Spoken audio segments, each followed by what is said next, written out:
Hey guys, this is me Pooja Chugh and welcome back to my channel. तो आज हम cancer के बारे में पढ़ेंगे। जो कैंसर है ये हमारे पास बहुत इंपॉर्टेंट टॉपिक है सीएसआईआर नेट के पॉइंट ऑफ व्यू से। एंड ऑल्सो ये मास्टर्स लेवल पे जो एग्जामिनेशन होते हैं उसके लिए भी बहुत इंपॉर्टेंट टॉपिक है। तो आज हम इसको पढ़ेंगे, डिकोड करेंगे बिल्कुल इजी लैंग्वेज में। जो कैंसर है इसके अंदर हमारे पास दो जीन्स बेसिकली इंपॉर्टेंट होते हैं, ट्यूमर सप्रेसर जीन एंड ओंकोजीन्स। तो ये जो 2 जीन्स हैं अगर हम इसको पढ़ लेते हैं, अच्छे से समझ लेते हैं, तो यूँ मानिए कि जो हमारे पास आधा चैप्टर है, ये कंप्लीट हो जाता है, बिल्कुल अच्छे से समझ आ जाएगा। अगर हम सिर्फ़ ये 2 जीन्स को भी बहुत अच्छे से समझ लें, इनके बेसिक कांसेप्ट्स को अच्छे से सीख लें, समझ लें और दिमाग में बिठा लें कि ये क्या होते हैं, कैसे काम करते हैं और इनके अंदर अगर हमारे पास किसके अंदर हमारे पास ओवर एक्सप्रेशन हो जाए या किसके अंदर इनएक्टिवेशन हो जाए, तो हमारे पास कैंसर की पॉसिबिलिटीज़ बनती हैं, ठीक है? क्या आपने कभी सोचा है जैसे किस तरह से कोई भी एक नॉर्मल सेल कैंसरस सेल बन जाती है, जबकि हमारे पास सेल के अंदर डिफेंस सिस्टम होता है। जैसे कोई भी एक सेल डिवीजन में जाती है, तो हर एक फेज़ के अंदर हमारे पास चेक पॉइंट्स होते हैं। डीएनए रिपेयर सिस्टम प्रेज़ेंट होता है, एपोप्टोसिस जैसी प्रॉपर्टीज़ प्रेज़ेंट होती हैं। फिर भी हमारे पास एक नॉर्मल सेल जो होती है, ये एक कैंसर सेल बन जाती है। तो जो ट्यूमर होता है और कैंसर होता है, इसके बीच में भी बहुत डिफरेंस होता है, ठीक है? जैसे हमारे पास ट्यूमर होते हैं, ये 2 टाइप के होते हैं, benign tumour and malignant tumour. लेकिन जो कैंसर होता है, ये कैंसर जब मेटास्टेसिस की प्रॉपर्टी शो करता है, जैसे कि हमारे पास मैलिग्नेंट ट्यूमर के अंदर होता है, तो हमारे पास क्या बनता है? कैंसर सेल बनती है। तो हमारे पास कैंसर कोज़ होता है। जब भी हमारे पास कोई भी एक नॉर्मल सेल जब कैंसर सेल बनती है, तो एक मल्टी स्टेप प्रोसेस है, कोई एक सिंगल प्रोसेस नहीं है, मल्टी स्टेप प्रोसेस है। धीरे-धीरे, धीरे-धीरे हमारे पास कोई भी एक नॉर्मल सेल जो होती है, वो कैंसर सेल की तरफ जा रही होती है और हमारी बॉडी के अंदर हो रहा होता है ये सब और हमें पता भी नहीं लगता। इसीलिए जो हमारे पास देखे जाते हैं कैंसर जो होते हैं, वो ज़्यादातर जो एज्ड लोगों में होते हैं क्योंकि एक मल्टी स्टेप प्रोसेस है। धीरे-धीरे जैसे-जैसे एज बढ़ती है वैसे-वैसे हमारे पास जो म्यूटेशंस का रेट होता है वो भी बढ़ता रहता है। म्यूटेशंस बढ़ती हैं, जैसे डीएनए के अंदर कोई भी म्यूटेशन आया, म्यूटेशन के बाद क्या होता है हमारे पास जैसे ट्यूमर सप्रेसर जीन है, अगर इसका लॉस ऑफ फंक्शन हो गया या फिर प्रोटोन्कोजीन्स है, ओंकोजीन्स है, इसमें ओवर एक्सप्रेशन होने लग गया, गेन ऑफ फंक्शन हो गया, उसकी वजह से हमारे पास ट्यूमर बनते हैं, ट्यूमर बनने की पॉसिबिलिटीज़ बनती हैं। सेल जो होती हैं वो अनकंट्रोल्ड वे में प्रोलिफरेट करने लगते हैं। प्रोसेस होता है, ठीक है? एपोप्टोसिस फेल कर जाता है। टेलोमेरेज़ एक्टिवेशन हो जाता है। टेलोमेरेज़ एक्टिवेशन के बाद हमारे पास क्या होता है? ट्यूमर फॉर्मेशन होती है। ट्यूमर फॉर्मेशन के बाद एंजियोजेनेसिस होती है। एंजियोजेनेसिस के बाद हमारे पास इन्वेजन होती है। इन्वेजन के बाद मेटास्टेसिस होती है। मेटास्टेसिस के बाद कैंसर फॉर्मेशन होती है, ठीक है? इसी तरह हम इसको सीरीज़ वाइज़ लेके चलेंगे और फिर हम इसको एक-एक करके पढ़ेंगे, ठीक है? तो अभी हम पढ़ रहे हैं कैंसर के बारे में, ठीक है?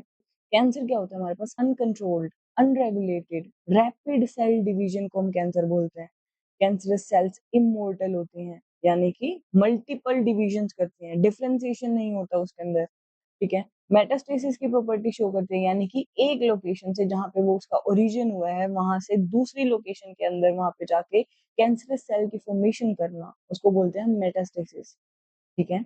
मेटास्टेसिस का मतलब क्या होता है? स्प्रेड होना, ठीक है? तो जो हमारे पास ट्यूमर होते हैं, ठीक है? ये जो हमारे पास ट्यूमर होते हैं, ये 2 टाइप के होते हैं, benign tumour and malignant tumour, ठीक है? जो बिनाइन ट्यूमर होते हैं, ये लोकलाइज़्ड होते हैं, यानी कि एक ही लोकेशन पे जहाँ पे इनका ओरिजिन हुआ है, ये वहीं तक ही रहते हैं, ठीक है? ये मेटास्टेसिस की प्रॉपर्टी शो नहीं करते, ये मूवमेंट शो नहीं करते, एक जगह से दूसरी जगह पे, यानी कि यहाँ पे मान लो ये एक हमारे पास कोई भी एक लोकेशन है, ये एक कोई भी स्किन स्किन टिश्यू है, ठीक है? वहाँ पे ये बना, कोई भी एक नॉर्मल सेल एब्नॉर्मल बोलते हैं, एब्नॉर्मल सेल बना, ठीक है?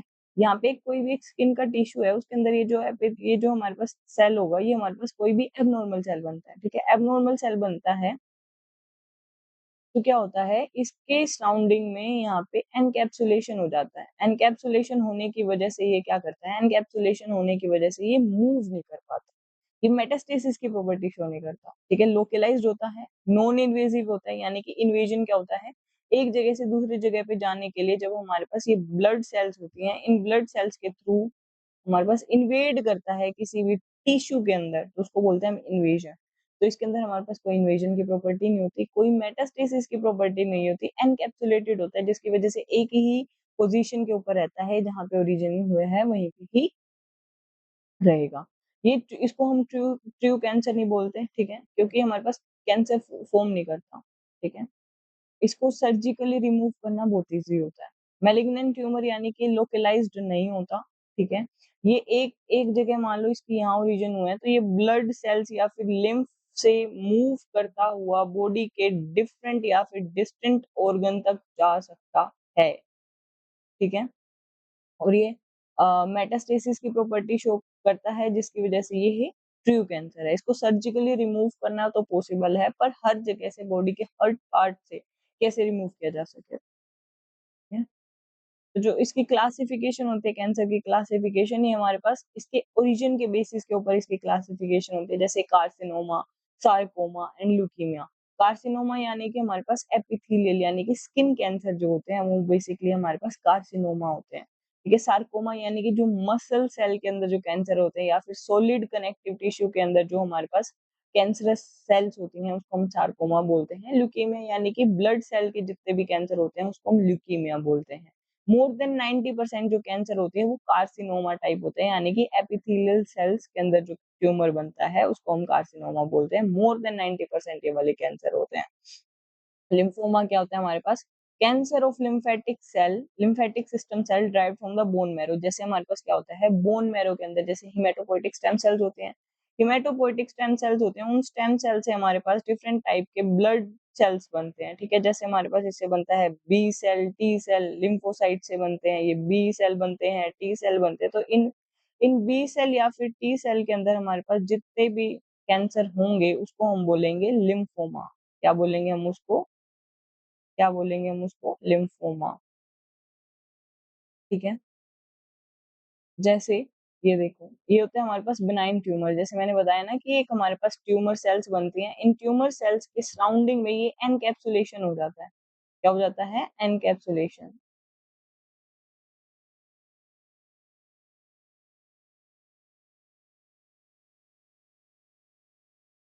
उसके बाद ये जो मैलिग्नेंट ट्यूमर होते हैं, इसके अंदर हमारे पास मेटास्टेसिस होती है और ये हमारे पास अपनी अपनी पोज़ीशन को छोड़ के दूसरी पोज़ीशन पे जाके वहाँ पे मल्टीप्लाई करते हैं, रैपिडली डिवाइड करते हैं। ठीक है? ये होते हैं हमारे पास मैलिग्नेंट ट्यूमर।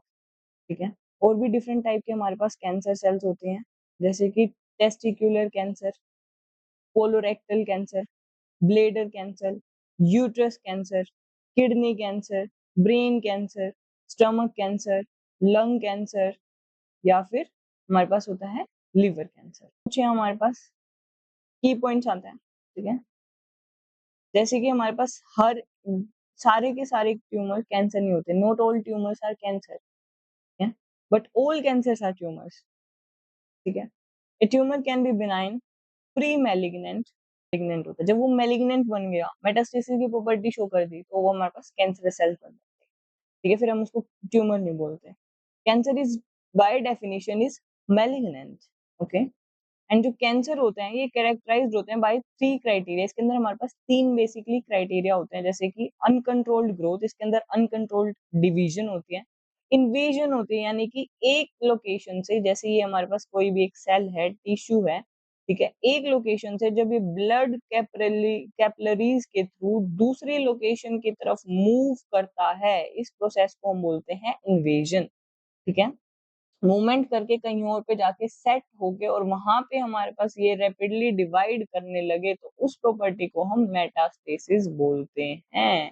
तो ये हमारे पास डिफरेंस होता है मेटास्टेसिस एंड इन्वेजन में, ठीक है? इन्वेजन का मतलब इन्वेड कर, मेटास्टेसिस का मतलब वहां पे जाके डिवाइड करना, डिवीजन शो करना, ठीक है?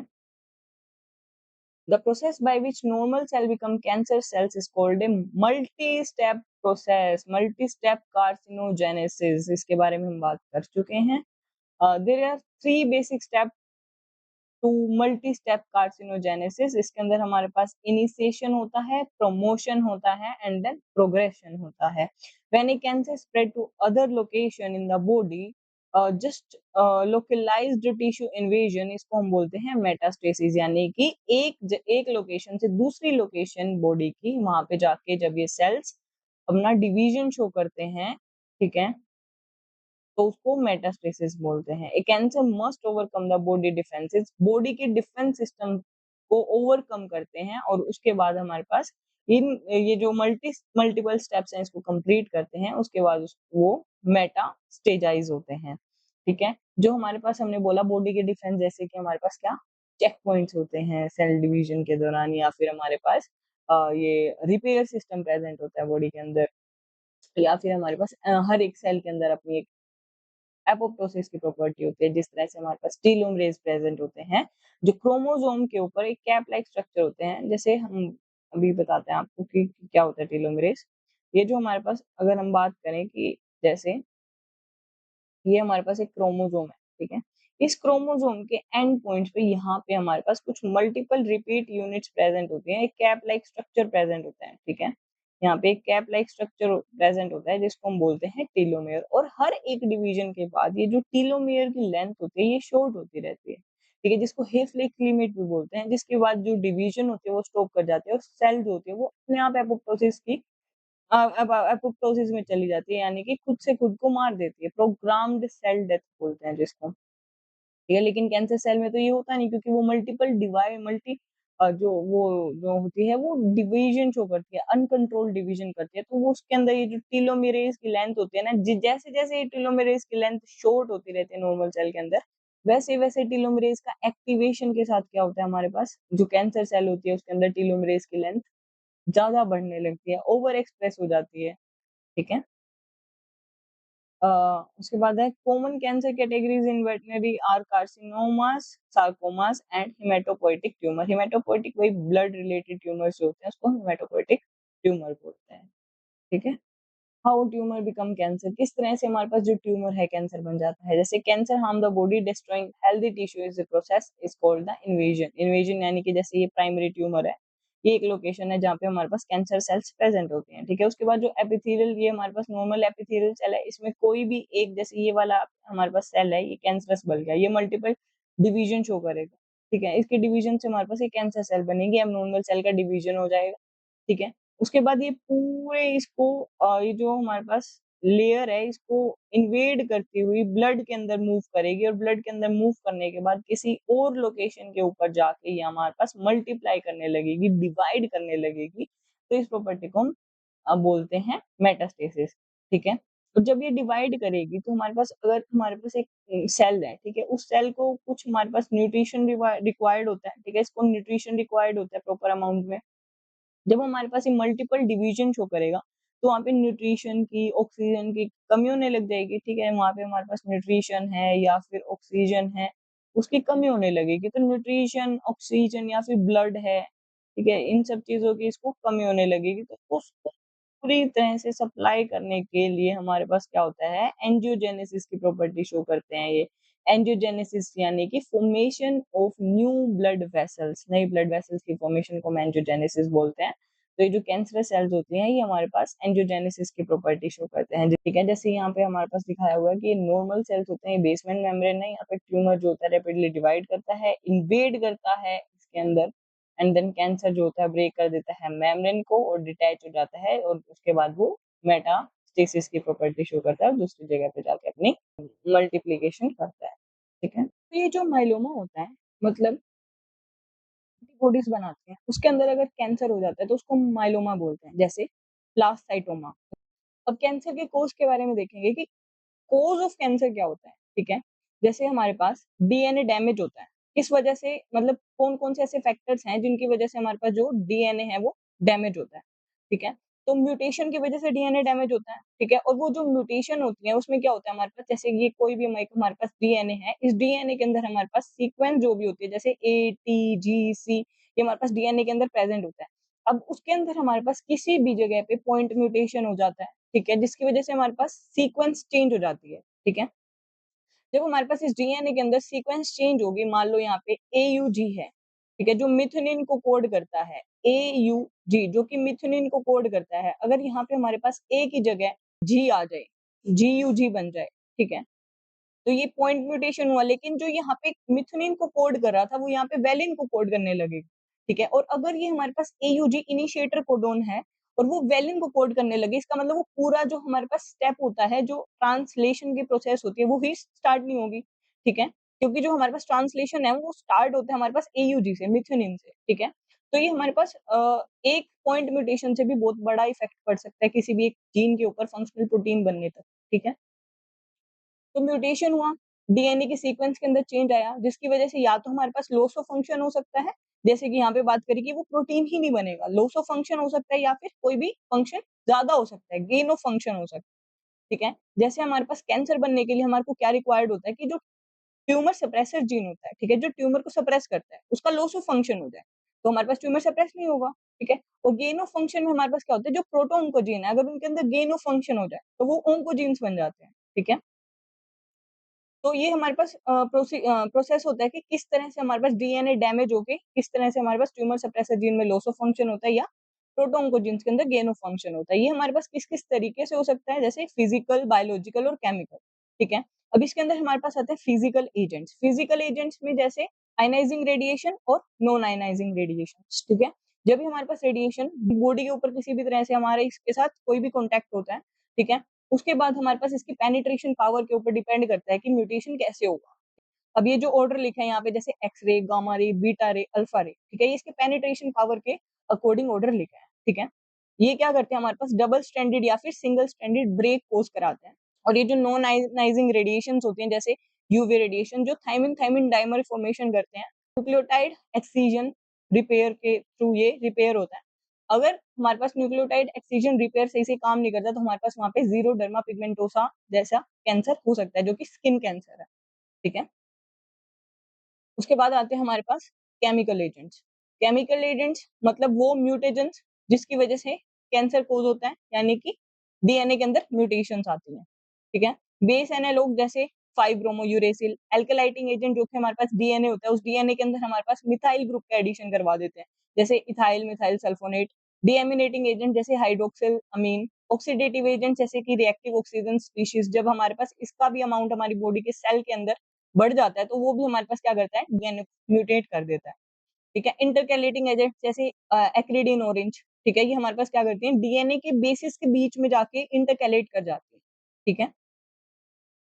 उसके बाद आते हैं हमारे पास बायोलॉजिकल एजेंट्स। बायोलॉजिकल एजेंट्स जैसे वायरसेस होते हैं हमारे पास, डीएनए वायरस, आरएनए वायरस या फिर कुछ बैक्टीरियाज़ होते हैं, ठीक है? फंगस भी होती हैं, ठीक है? जैसे डीएनए वायरसेस, इसके अंदर hepatitis B virus, DNA virus में आता है हेपेटाइटिस बी वायरस, वहीं अगर आरएनए वायरस की बात करें तो यहाँ पे हेपेटाइटिस सी वायरस आता है। तो हेपेटाइटिस बी वायरस होता है, ये लीवर कैंसर कोज़ कराता है।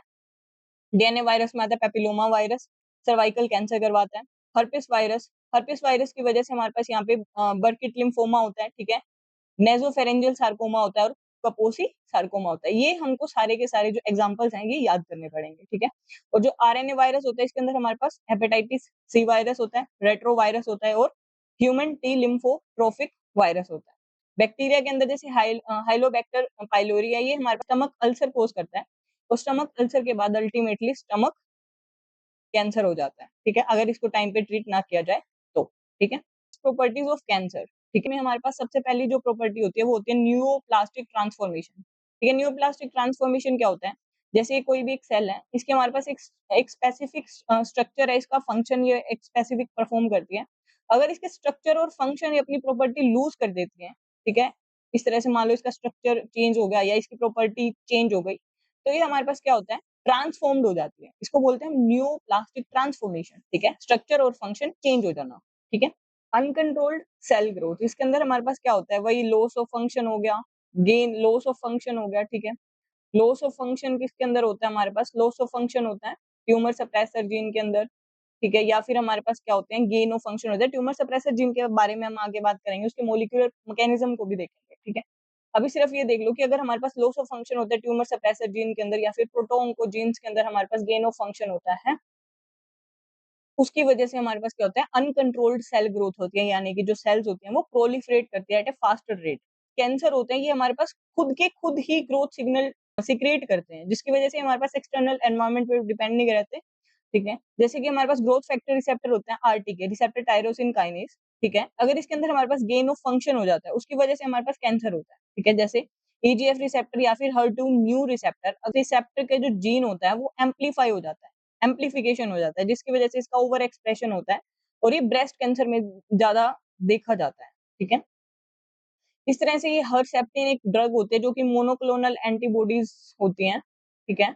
मोनोक्लोनल होती हैं ये, ठीक है? जो ये मोनोक्लोनल एंटीबॉडीज़ होती है, ये HER2 या फिर न्यू रिसेप्टर को इन्हिबिट करती हैं, ठीक है? मोर्टल होते हैं जो कि हम बात कर चुके हैं कि ये हमारे पास क्या करती हैं, एपोप्टोसिस को इन्हिबिट करती हैं या रेज़िस्ट हो जाती हैं, जैसे कि एपोप्टोटिक प्रोटीन्स होते हैं, ठीक है? सेल के अंदर। तो जैसे इसके अंदर हमारे पास आता है BCL2, ये हमारे पास क्या करते हैं, BCL2 के एक्सप्रेशन को क्या कर देंगे, बढ़ा देंगे, ओवर एक्सप्रेस कर देंगे, क्योंकि एंटी एपोप्टोटिक है, एपोप्टोसिस को रेजिस्ट करता है। और जो हमारे पास प्रो एपोप्टोटिक है, जैसे कि हमारे पास बैक्स, बिड, बिम, मोक्सा, ठीक है, ये इनके एक्सप्रेशन को क्या कर देते हैं, की वजह से क्या होता है, हमारे पास प्रो एपोप्टोटिक है जो एपोप्टोसिस करवाता है, उसके एक्सप्रेशन को अगर कम कर दिया तो एपोप्टोसिस नहीं होगी। इनसेंसिटिव हो जाते हैं ये एंटी ग्रोथ सिग्नल के लिए, जैसे हमारे पास यहाँ पे ट्यूमर सप्रेसर जीन आते हैं और ट्यूमर सप्रेसर जीन के प्रोडक्ट क्या करते हैं, हमारे पास ट्यूमर सप्रेसर जीन के प्रोडक्ट क्या करेंगे, किसी भी तरह से प्रोलिफरेशन को रोकेंगे, ठीक है? तो ये उसके लिए भी क्या हो जाते हैं, इनसेंसिटिव हो जाते हैं, ठीक है? हेफले लिमिट लिमिट क्या होती है? हेफले लिमिट क्या होती है? जैसे हमारे पास ये कोई भी एक हमारे पास क्रोमोसोम है, इस क्रोमोसोम के जो एंड होता है, वहाँ पे हमारे पास टेलोमेयर्स प्रेजेंट होते हैं, ठीक है? ये टेलोमेयर रिपिटिशन होता है डीएनए का, टेलोमेयर होता है, ये शॉर्ट होता रहता है विद ईच डिवीजन। तो इसी वजह से हमारे पास जो सेल होती है, वो 40 टू 50 डिवीजन मैक्सिमम कर सकती है, ठीक है? उसके बाद उसको एपोप्टोसिस में जाना ही पड़ता है, लेकिन जो कैंसरस सेल है, वो एपोप्टोसिस को रेजिस्ट करती हैं, जिसकी वजह से हमारे पास क्या होता है, वहाँ पे कोई हेफले लिमिट नहीं रह जाती, ठीक है? तो हमारे पास नेक्स्ट प्रॉपर्टी है एंजियोजेनेसिस। एंजियोजेनेसिस क्या होता है? Formation of new blood vessels, ठीक है? नई ब्लड वेसल्स क्यों चाहिए? वही ब्लड सप्लाई के लिए, ऑक्सीजन सप्लाई के लिए, न्यूट्रिएंट सप्लाई के लिए, ठीक है? तो ये हमारे पास बनती है जब हमारे पास सिक्रीशन होती है vascular endothelial growth factor, vascular endothelial growth factor 1 जब सिक्रीट होता है, ठीक है? उसकी वजह से हमारे पास एंजियोजेनेसिस होती है और ये सिक्रीशन की होते हैं under the influence of hypoxia inducing factor.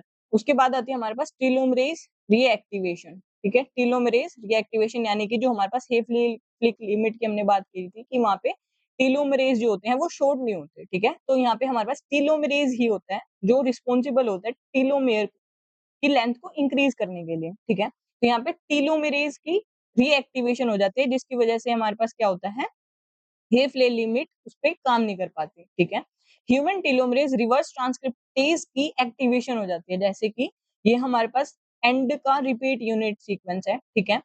And की रिपीट यूनिट सीक्वेंस है, तो यहाँ पे हमारे पास क्या होता है, ये human telomeres reverse transcriptase activate हो जाता है, जिसकी वजह से वो यहाँ पे लेंथ को इंक्रीज करता रहता है, ठीक है? जब ये वाली लेंथ इंक्रीज होगी तो हमारे पास क्या होगा, इसके जो कॉम्प्लीमेंट्री सीक्वेंस है, रिपीट यूनिट के जो कॉम्प्लीमेंट्री सीक्वेंस है, यहाँ पे ऐड करता रहेगा और आगे मूव करता रहेगा और जैसे-जैसे ये अपनी लेंथ को क्या करेगा, इंक्रीज करता रहेगा, ठीक है? तो हम यहाँ समझते हैं मेटास्टेसिस। मेटास्टेसिस में क्या होता है, मेटास्टेसिस में हमारे पास जो ईक एडहेरेंस होते हैं, जो कि एपिथेलियल सेल को कंबाइन करके रखते हैं, ठीक है? उनको जॉइन करके रखते हैं। एक एडहेरिंग जो डाउन रेगुलेट होता है, तो हमारे पास क्या होता है, एपिथेलियल मेसेनकाइमल ट्रांजिशन होता है, यानी कि जो हमारे पास एपिथेलियल सेल्स थे वो मेसेनकाइमल सेल्स बन जाते हैं।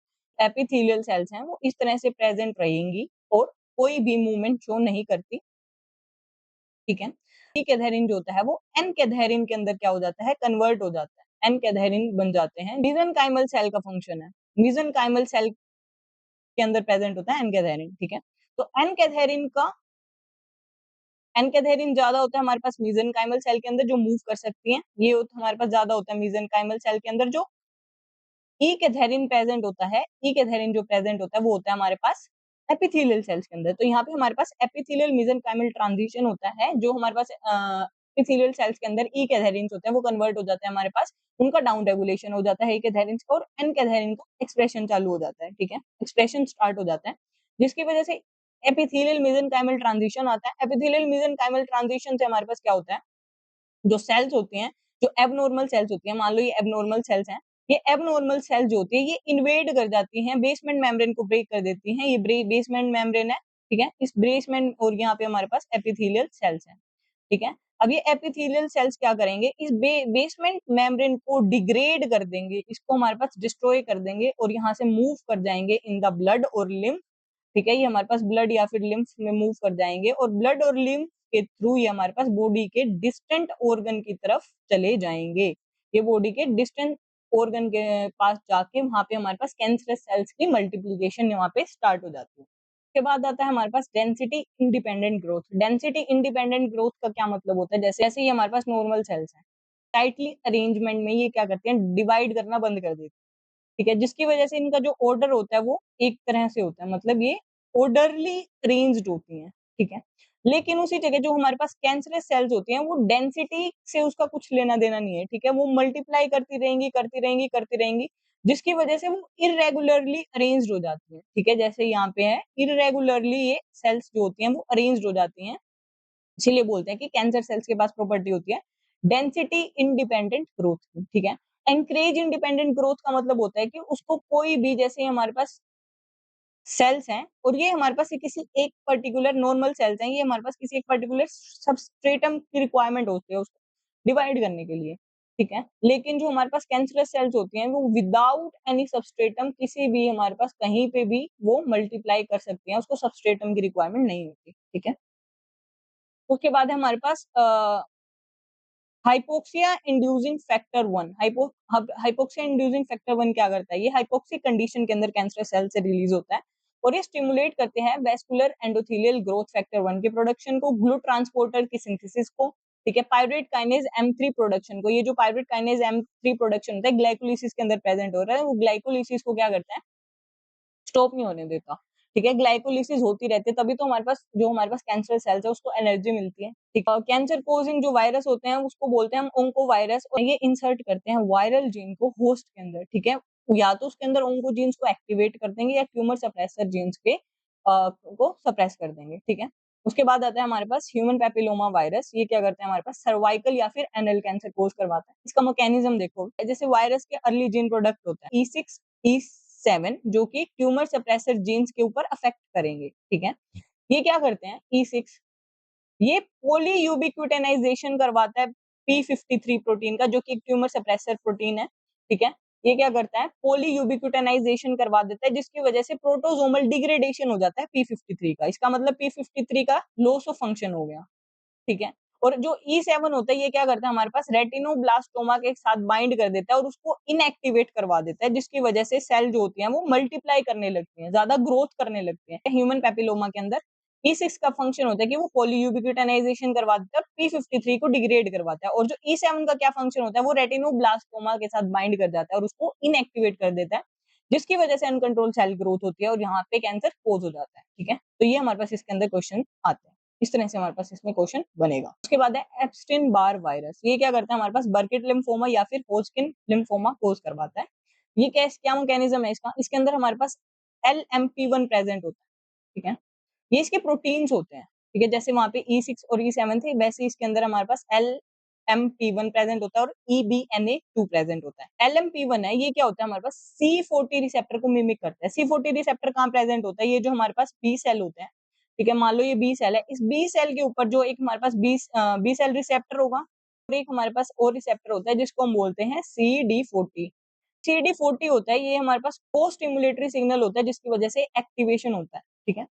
तो अगर हमारे पास CD40 हमेशा एक्टिवेट रहेगा, उसकी वजह से क्या होगा, हमारे पास बी सेल का एक्टिवेशन हमेशा रहेगा और वो हमेशा डिवाइड करता रहेगा, ठीक है।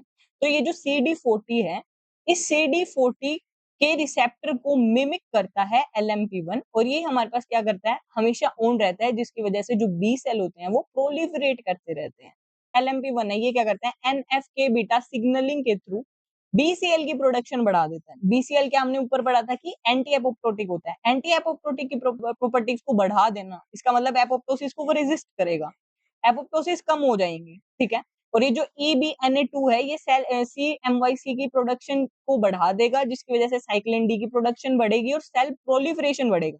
सेल प्रोलिफरेशन बढ़ रहा है, मल्टीपल डिवीजन कर रहा है, ठीक है, और एपोप्टोसिस को रेजिस्ट कर रहा है, इसका मतलब वहां पे कैंसर हो जाएगा, ठीक है। यहाँ पे दोनों तरह की प्रॉपर्टी देखने को मिलती है हमारे पास, एपोप्टोसिस की भी और सेल प्रोलिफरेशन की, लेकिन हमने ऊपर देखी थी वहां पे सिर्फ हमारे पास क्या था, सेल डिवीजन हो रहा था, यानी कि वो सिर्फ सेल को प्रोलिफरेट कराने के लिए रिस्पॉन्सिबल है। उसके बाद है हमारे पास Merkel cell carcinoma virus. Merkel cell carcinoma virus क्या होता है, ये एक डबल स्ट्रैंडेड DNA वायरस होता है, ये क्या करता है, लार्ज टी एंटीजन को एक्सप्रेस करवाता है, ठीक है, जो कि आरबी प्रोटीन और p53 प्रोटीन के ऊपर अटैक करते हैं, उसकी वजह से अनकंट्रोल्ड सेल डिवीजन होता है, यानी कि प्रोलिफरेशन ज्यादा होता है। इसके बाद आते हैं हमारे पास sign and symptoms of cancer. इसके अंदर हमारे पास वैसे तो हमारे पास साइन एंड सिम्टम वही कि वेट का लूज होना, ठीक है, हेडेक होना, इस तरह के हमारे पास कुछ कॉमन सिम्टम्स होते हैं, लेकिन हम उस चीज को डिस्कस नहीं करेंगे। हमारे पास यहाँ पे कुछ डिजीज होती हैं जो कि हमारे पास पेपर में बार-बार पूछे जाते हैं, हमने सिर्फ उस क्वेश्चंस को यहाँ पे लिया है। वैसे तो हर एक कैंसर के अपने अलग कुछ सिम्टम्स होते हैं, हर एक को यहाँ पे कवर करना पॉसिबल नहीं है, तो इसीलिए हमारे पास कुछ ही हमने कैंसर के सिम्टम्स को लिया है यहाँ पे। जैसे मल्टीपल माइलोमा क्या होता है? प्लाज्मा सेल के कैंसर को मल्टीपल माइलोमा बोलते हैं। Myeloma cells can damage bone and increase the risk of broken bone. Kidney को भी क्या करते हैं ये अफेक्ट करते हैं, मेनली किडनी को भी अफेक्ट करते हैं, ठीक है। किडनी को कैसे अफेक्ट करेंगे, यानी कि जो बी सेल्स होते हैं वो एक्यूमुलेट होने लग जाते हैं किडनी के अंदर, ठीक है, बी सेल जो कि प्लाज्मा सेल्स होते हैं, ठीक है। ये सिम्टम्स क्या हैं, जैसे bone pain specially in spine, chest या फिर हिप्स के अंदर, nausea, constipation, loss of appetite, mental fogginess या फिर confusion, tiredness, infection, weight loss, weakness, thirst, ये सारे के सारे हमारे पास इसके अंदर कॉमन सिम्टम्स होते हैं। जैसे कि हमारे पास नॉर्मल अगर हम सारे कैंसर्स की बात करें, उसके अंदर नोजिया होता है, लॉस ऑफ एपेटाइट होता है, वेट लॉस होता है, ठीक है, इन्फेक्शन हो जाता है, वीकनेस आ जाती है, ये हमारे पास सब कैंसर के अंदर होता है। लेकिन इसके अंदर जो हमारे पास देखने की बात है वो है हमारे पास यहाँ पे बोन पेन, ठीक है, बोन्स के अंदर पेन होना, और दूसरा हमारे पास थर्स्ट लगना बार बार, या फिर यूरिनेशन इंक्रीज हो जाता है, क्योंकि किडनी अच्छे से फंक्शन नहीं कर पा रही है, ठीक है। और दूसरा होता है हमारे पास होजकिन लिम्फोमा। इसके अंदर क्या होता है, ये ये वो कैंसर है जो कि हमारे पास लिम्फ सिस्टम के अंदर डेवलप होता है, ठीक है। इसके साइन एंड सिम्टम क्या होते हैं, जैसे लिम्फ नोड्स स्वोलन हो जाते हैं, ठीक है, which might feel like a lump under the skin and they happen most in the neck region, armpit region and groin region, ठीक है। फीवर होता है, फटिग होती है, ड्रेंचिंग नाइट स्वेट्स, जैसे इसके अंदर भी अनकॉमन सा आ गया, ठीक है, इसके अंदर नाइट स्वेट्स होती हैं, स्वोलन लिम्फ नोड होता है, वेट लॉस होता है, ठीक है, और स्किन ईचिंग होती है, ठीक है। इसके अंदर ये मेनली 2-3 सिम्पटम्स होते हैं जो सिर्फ एक पर्टिकुलर कैंसर को डिनोट करते हैं, ठीक है। तो उसी को हमको ध्यान में रखना है, और वही हमारे पास क्वेश्चंस के अंदर आते हैं, ठीक है। जैसे लिम्फेटिक सिस्टम है, इस लिम्फेटिक सिस्टम के अंदर ये हमारे पास लिम्फ नोड है। लिम्फ नोड के अंदर जो हमारे पास लिम्फ वेसल्स होती हैं, कि उनका नेटवर्क होता है लिम्फ वेसल्स का, उसके अंदर लिम्फ फ्लो कर रहा होता है, ठीक है। लिम्फ नोड के अंदर हमारे पास क्या होता है, डब्ल्यूबीसीज प्रेजेंट होती है, वहाँ पे हमारे पास जब लिम्फ आता है तो उसके अंदर जो हमारे पास कुछ एंटीजेंस होते हैं, व्हाइट ब्लड सेल्स प्रेजेंट होते हैं, बी सेल्स, टी सेल्स, जो कि हमारे पास क्या करती हैं, उसको किल कर देते हैं, कोई भी एंटीजन जब लिम्फ के थ्रू आता है, ठीक है। स्वोलन लिम्फ नोड, ये लिम्फ नोड क्या करते हैं, स्वोलन हो जाते हैं, ठीक है। उसके बाद आती है हमारे पास कैंसर की स्टेजेस। कैंसर की 4 स्टेजेस होते हैं, जो स्टेज 0, स्टेज 1, 2, 3 एंड 4। स्टेज 0 के अंदर हमारे पास क्या होता है, जब कोई भी एक सेल सिर्फ एपिथेलियल के अंदर प्रेजेंट है, एपिथेलियम के अंदर ही प्रेजेंट है, ठीक है। स्टेज 1 के अंदर स्मॉल लोकलाइज्ड ट्यूमर होता है, जो कि एक सिर्फ स्पेसिफिक लोकेशन तक लिमिट रहता है। स्टेज 2 के अंदर लार्ज ट्यूमर बन जाता है, डीप लोकल लेवल इन्वेजन होती है, और जो हमारे पास सेल्स होती हैं वो near by lymph node present हो सकती हैं, इसीलिए हम इसको स्मॉल एडेमा स्टेज बोलते हैं, स्मॉल एडेमा। इसके अंदर हमारे पास जब वो सिर्फ एक लोकलाइज्ड रीजन तक थी, उसको बोले थे पॉलिप स्टेज, ठीक है। स्टेज 3 के अंदर वहाँ पे एक्सटेंसिव लोकल स्प्रेड हो जाता है with multiple regional lymph node involve हो जाती है वहाँ पे, ठीक है। इसको हम बोलेंगे लार्ज एडेनोमा, ठीक है। और स्टेज 4 के अंदर जब वो मेटास्टेसिस करने लगते हैं, डिफरेंट ऑर्गन तक जाने लगते हैं, मोस्ट एडवांस स्टेज होती है, इसको बोलते हैं हम कार्सिनोमा स्टेज, यानी कि यहाँ पे हमारे पास प्रॉपर कैंसर डेवलप हो चुका होता है, और इसको कंट्रोल करना बहुत डिफिकल्ट हो जाता है। अर्ली स्टेजेस पे जो कैंसर होती हैं उसको ट्रीट करना कंपैरेटिवली ईज़ी होता है as compare to last stage, ठीक है? क्योंकि वहाँ पे वो मेटास्टेसिस करने लगता है। मेटास्टेसिस वो जो हमारे पास जो नॉर्मल सेल्स थी, कैंसरस सेल्स थी, वो बॉडी के डिफरेंट ऑर्गन्स पे जाके वहाँ पे अफेक्ट करने लगते हैं। तो इसीलिए बोलते हैं कि स्टेज 4 पे जो ट्रीटमेंट होता है वो उतना ईज़ी नहीं होता। ठीक है? कैंसर डिटेक्शन एंड डायग्नोसिस, इसके अंदर हमारे पास क्या होता है, स्क्रीनिंग होती है जो कि कैंसर को डिटेक्ट करते हैं अर्ली बिफोर सिम्पटम्स, ठीक है? उसके बाद होती है हमारे पास इमेजिंग। इमेजिंग के अंदर हमारे पास ट्यूमर को देखते हैं 3D स्कैन करके, 2D स्कैन करके, ठीक है? और उसकी लोकेशन को पता लगाते हैं, ठीक है। इसके अंदर हमारे पास सीटी स्कैन होता है, एमआरआई स्कैन होता है, पीईटी होता है और अल्ट्रासाउंड होता है, ठीक है। इसके बेसिस पे हम कैंसर को क्या कर सकते हैं, डिटेक्ट कर सकते हैं, उसकी लोकेशन को भी डिटेक्ट कर सकते हैं। सीटी स्कैन के अंदर हमारे पास 3D इमेज जनरेट होती है इंटरनल ऑर्गन की, और एमआरआई के अंदर सुपीरियर डिटेल्स, वो सॉफ्ट टिश्यू की सुपीरियर डिटेल्स प्रोवाइड करते हैं, और ये हमारे पास यूजफुल होते हैं specially in detecting brain and spinal cord tumour, ठीक है। उसके बाद होती है हमारे पास बायोप्सी। बायोप्सी के अंदर हमारे पास इसको बोलते हैं गोल्ड स्टैंडर्ड। इसके अंदर क्या होता है, टिश्यू के सैंपल को लेते हैं और उसको स्टेन करते हैं, ठीक है, और उसको एग्जामिन करते हैं अंडर द माइक्रोस्कोप, ठीक है। हिस्टोपैथोलॉजी यानी कि microscopic examination to identify cancer type and grade. ये जो हमारे पास स्टेजेस की बात की थी, ये stages genetically altered epithelial cell है, ये स्टेज 0, ठीक है। हाइपरप्लेसिया यानी कि सेल डिवाइड करती है मोर रैपिडली देन नॉर्मल, ठीक है। डिस्प्लेसिया यानी कि सेल चेंज कर लेते हैं अपने फॉर्म को, ठीक है, यानी कि यहाँ पे हमारे पास पॉलिप स्टेज बनती है, ठीक है। इन सिटू कैंसर यानी कि सेल जो होती हैं वो एक प्लेस के ऊपर, मतलब एक सेल स्टे करते हैं इन वन प्लेस, ठीक है। मैलिग्नेंट ट्यूमर में क्या होता है, कैंसर सेल इन्वेड करती है नॉर्मल टिश्यू को और ब्लड या फिर लिम्फ के अंदर एंटर कर जाती हैं, मेटास्टेसिस की प्रॉपर्टी शो करती हैं और डिस्टेंट साइट पे चली जाती हैं, ठीक है। इसको बोलते हैं यहाँ पे इन्वेजन, ठीक है, और मेटास्टेसिस करके बॉडी के डिफरेंट ऑर्गन में चली जाती है। Bone marrow biopsy, bone marrow biopsy special जो बोन मैरो होती है, बोन मैरो क्या होता है, सॉफ्ट टिश्यू होता है जो बोन्स के अंदर प्रेजेंट होता है। तो बोन मैरो बायोप्सी के अंदर हम बोन मैरो का कोई भी टिश्यू को ले लेते हैं और उसके बाद हम उसको एग्जामिन करते हैं अंडर द माइक्रोस्कोप। तो वहाँ पे सीबीसी काउंट के थ्रू हम वहाँ पे पता लगा सकते हैं, या फिर एबनॉर्मल काउंट आता है डब्ल्यूबीसी का, तो वहां से हम चेक करते हैं ल्यूकीमिया। उसके बाद आते हैं कुछ ट्यूमर के मार्कर्स होते हैं जो बॉडी फ्लूइड बायोमार्कर्स होते हैं जो कि डिटेक्शन और मॉनिटरिंग में रोल प्ले करते हैं। जैसे प्रोस्टेट स्पेसिफिक एंटीजन अगर हमारे पास सेल्स के ऊपर प्रेजेंट है तो वहाँ पे प्रोस्टेट कैंसर, ठीक है। अल्फा फेटोप्रोटीन प्रेजेंट है तो लीवर कैंसर को डिनोट करता है। कैंसर एंटीजन 125 प्रेजेंट है तो ओवेरियन कैंसर को डिनोट करता है, ठीक है। अब कैंसर ट्रीटमेंट की बात करते हैं। तो कैंसर ट्रीटमेंट क्या होता है हमारे पास, सर्जिकली रिमूवल ऑफ कैंसर, ठीक है। सर्जरी के द्वारा हम किसी भी कैंसर की सेल्स को रिमूव करते हैं। मोस्ट कॉमनली वो हमारे पास उन ट्यूमर्स के अंदर होता है जहाँ पे अभी पोलिप स्टेज है, एडिनोमा स्टेज है, बेनाइन ट्यूमर है, यानी कि अभी वो सिर्फ आसपास के लिम्फ नोड्स के अंदर प्रेजेंट है या फिर सिर्फ एक ही लोकेशन पर प्रेजेंट है, ठीक है। अभी उस वो जो हमारे पास कैंसरस सेल्स हैं वो सिर्फ एक लोकेशन पे है, उस वो डिफरेंट लोकेशंस तक मूव नहीं करी ब्लड सेल्स के थ्रू, ठीक है। जब हमारे पास मेटास्टेसिस की प्रॉपर्टी शो करता है, वो जो हमारे पास ट्यूमर होता है वो मैलिग्नेंट बन जाता है।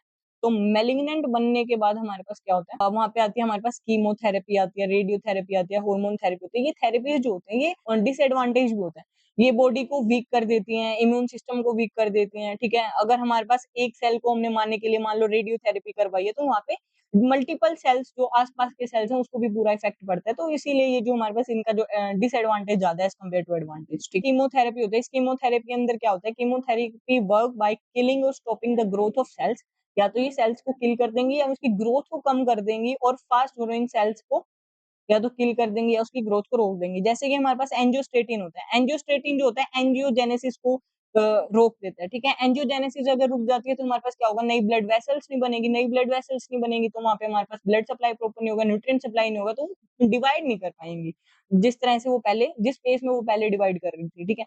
रेडियोथेरेपी में क्या होता है, रेडिएशन थेरेपी होती है, ठीक है। ये हमारे पास कैंसर ट्रीटमेंट में यूज होती है, that uses high doses of radiation, जिसमें रेडिएशन का हाई डोज दिया जाता है, जिसकी वजह से कैंसर सेल किल हो जाते हैं या फिर श्रिंक हो जाते हैं ट्यूमर्स, ठीक है। हार्मोन थेरेपी का हम यूज उन कैंसर के अंदर करते हैं जहाँ पे हमारे पास हार्मोन्स का यूज होता है, जहाँ पे हमारे पास जो कैंसरस सेल्स होती हैं वो हार्मोन्स को यूज करते हैं ग्रो होने के लिए, ठीक है। जैसे ब्रेस्ट कैंसर और प्रोस्टेट कैंसर, ठीक है। How cancer are treated with radiation therapy, जैसे हमारे पास कैंसर सेल्स हैं ग्रो कर रही हैं बॉडी के अंदर, ठीक है, वहां पे उसको ट्रीट किया जाता है विद द रेडिएशन, ठीक है। The radiation damage the cancer cells या फिर उसको मार देती है।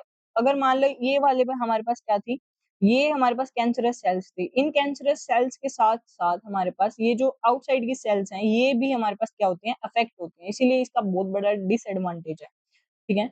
Over time healthy cells again grow करती हैं और टिश्यू रिकवर हो जाता है, ठीक है। तो ट्यूमर सप्रेसिव जीन्स क्या होते हैं और उनको जीन्स क्या होते हैं, ट्यूमर सप्रेसिव जीन वो जीन्स होते हैं जो कि सेल की ग्रोथ को, प्रोलिफरेशन को एक लिमिट तक कंट्रोल करके रखते हैं, ठीक है, को रेगुलेट करते हैं, ठीक है, या फिर डीएनए रिपेयर के टाइम काम में आते हैं, ठीक है, उनका फंक्शन होता है डीएनए रिपेयर के टाइम, या फिर ओंकोजीन्स वो जीन्स होते हैं जो कि ग्रोथ सिग्नल रिसीव करते हैं, ग्रोथ सिग्नल देते हैं, स्टिमुलेट करते हैं, जिसकी वजह से हमारे पास क्या होते हैं, सेल जो होती है वो ग्रो करती है, मल्टीप्लाई करते हैं, प्रोलिफरेट करते हैं, डिवाइड करते हैं, ठीक है। जैसे हमारे पास यहाँ पे नॉर्मल सेल है, उसके अंदर ये एलील्स हैं, ठीक है। सेल साइकिल प्रोग्रेशन, ठीक है। ये जो एलील्स हैं, ये सेल साइकिल प्रोग्रेशन को क्या करती है, कंट्रोल करती है, ठीक है।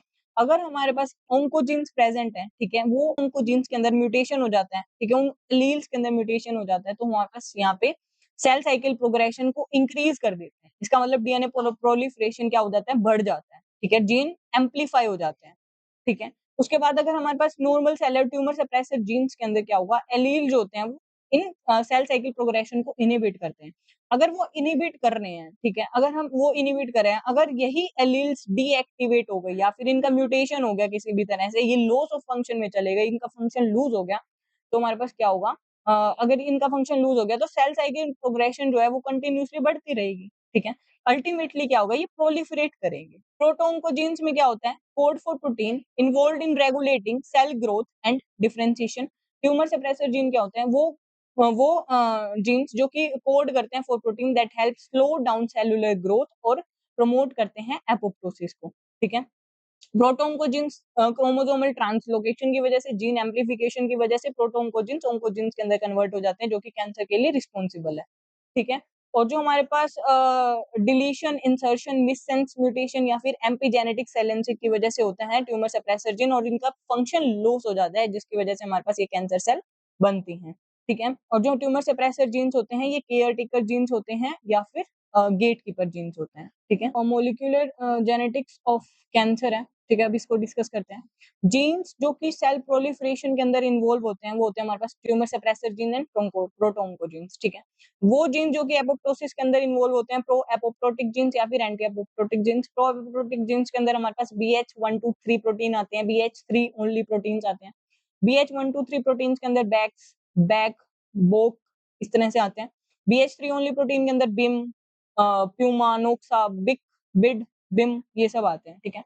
एंटी एपोप्टोटिक वो होते हैं जो कि एपोप्टोसिस को रेजिस्ट करते हैं, और इसके अंदर BCL2, BCLXL, BCLW ये सब आते हैं। उसके बाद हमारे पास जीन जो कि डीएनए रिपेयर पाथवेज के अंदर इन्वॉल्व होते हैं, ठीक है। अब इन सब के हम मोलिकुलर जेनेटिक्स देखेंगे, ठीक है। जीन्स जैसे प्रोटोन्कोजीन्स होते हैं और ट्यूमर सप्रेसर जीन्स होते हैं। प्रोटोन्कोजीन्स ग्रोथ को स्टिमुलेट करते हैं, गेन ऑफ फंक्शन होता है, तब हमारे पास कैंसर होता है। डोमिनेंट म्यूटेशन होता है, ठीक है, और single copy of gene mutate हो जाए। जैसे हमारे पास किसी भी एक जीन है, मान लो ये एक जीन है, इस जीन की हमारे पास दो कॉपीज होती हैं, जिसको अल्टरनेटिव फॉर्म्स को हम एलील्स भी बोलते हैं, ठीक है। अब इसको मान लो एलील 1 और ये हो गया हमारे पास एलील 2, ठीक है। ये हमारे पास एक जीन है, ठीक है, इसकी दो कॉपीज हैं।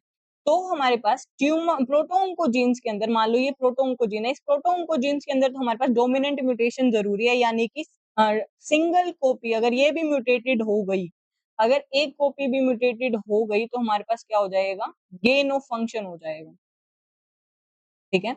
इसके लिए हमारे पास single copy of gene mutation जरूरी है, ठीक है। ट्यूमर सप्रेसर जीन्स के अंदर क्या होता है, ये ग्रोथ को इनहिबिट करते हैं।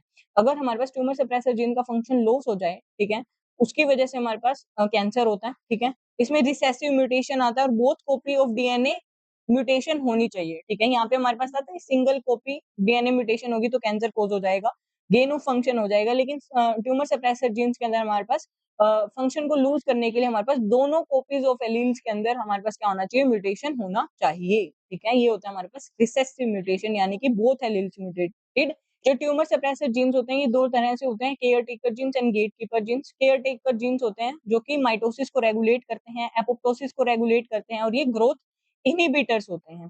Tumour suppressor genes gatekeeper genes होते हैं, control mutation rate of gatekeeper genes, ठीक है। डीएनए रिपेयर सिस्टम के अंदर ये इन्वॉल्व होते हैं, ठीक है। मिसमैच, जैसे mismatch repair system, nucleotide excision repair, double stranded break repair and translesion DNA synthesis, ठीक है। अब जैसे हमारे पास ट्यूमर सप्रेसर जीन्स के अंदर लॉस ऑफ फंक्शन होता है, किस वजह से होता है, जैसे डिलीशन हो जाए ट्यूमर सप्रेसर जीन का, इनएक्टिवेशन हो जाए जीन का, जीन ट्रांसलोकेट कर जाए, ट्रांसलोकेट यानी कि एक क्रोमोसोम पे जीन प्रेजेंट है तो वो दूसरे क्रोमोसोम पे चला जाए, या फिर इंसर्शनल इनएक्टिवेशन हो जाए, यानी कि उसके अंदर कोई भी ओंकोजेनिक प्रोटीन होता है, ओंकोजेनिक वायरल प्रोटीन होता है, वो ऐड हो जाता है हमारे जीन के अंदर, ठीक है, ट्यूमर सप्रेसर जीन के अंदर, तो वहाँ पे लॉस ऑफ फंक्शन हो जाता है, या फिर उस जीन का फ्रेगमेंटेशन हो जाए, ठीक है, या फिर वायरस जीन इंटीग्रेशन हो जाए, ठीक है। प्रोटोजेनिक गेन ऑफ फंक्शन में पॉइंट म्यूटेशन की वजह से गेन ऑफ फंक्शन हो जाता है, जीन एम्प्लीफिकेशन की वजह से chromosomal translocation, local DNA arrangement and insertional mutagenesis. Tumour suppressor jeans, अब इसके हम मॉलिक्यूलर मैकेनिज्म देखेंगे हर एक जीन का। जैसे पहला जीन है हमारे पास रेटिनोब्लास्टोमा, इसको बोलते हैं आरबी, रेटिनोब्लास्टोमा, ठीक है। नॉर्मली क्या करता है ये रेटिनोब्लास्टोमा E2F को इनहिबिट करके रखता है, जिसकी वजह से सेल जो होती है G1 फेज के अंदर अरेस्ट रहती है, ठीक है। वहीं अगर इसके पास ग्रोथ, इसका फंक्शन क्या, इसका मैकेनिज्म कैसे होता है, नॉर्मली मैकेनिज्म ग्रोथ फैक्टर आया, उसने आरटी को एक्टिवेशन करा, यानी कि रिसेप्टर टायरोसिन काइनेज को एक्टिवेट करा, जिसकी वजह से रास एमएपी के पाथवे एक्टिवेट हुआ, साइक्लिन डी की सिंथेसिस हुई, साइक्लिन डी सीडी के 4-6 एक्टिवेट हुए, जिसकी वजह से आरबी को फोस्फोराइलेट कर दिया। जब आरबी फोस्फोराइलेट हो गया, ठीक है, आरबी फोस्फोराइलेट हो गया, उसके बाद क्या होगा, E2F को वो छोड़ देगा, ठीक है, E2F फ्री हो जाएगा, ठीक है। मान लो इस वाले प्रोटीन्स को हमने फोस्फोराइलेट कर दिया, तो ये इसको इनहिबिट नहीं करेगा, ये इनएक्टिवेट हो जाएगा रेटिनोब्लास्टोमा, और ये हमारे पास E2F है, ये क्या हो जाएगा हमारे पास फ्री, ठीक है। जैसे रेटिनोब्लास्टोमा रिलीज हुआ, E2F फ्री हो गया, E2F ने एक्टिवेट करा एस फेज के जीन्स को, जिसकी वजह से साइक्लिन ई डीएनए पॉलीमरेज को एक्टिवेट करा और डीएनए रेप्लिकेशन हो गया। अगर हमारे पास रेटिनोब्लास्टोमा म्यूटेट हो जाता है, तो हमारे पास क्या होता है, E2F हमेशा फ्री रहेगा, ठीक है। रेटिनोब्लास्टोमा है वो उसको पकड़ के नहीं रखेगा, वो उसको इनहिबिट नहीं करेगा E2F को, ठीक है। तो E2F हमेशा फ्री रहेगा, जिसकी वजह से कंटिन्यूस एस फेज का एक्सप्रेशन होता रहेगा और सेल कंटिन्यूस डिवाइड करती रहेगी, जिसकी वजह से कंटिन्यूस प्रोलिफरेशन होगा और कैंसर कोज हो जाएगा, ठीक है।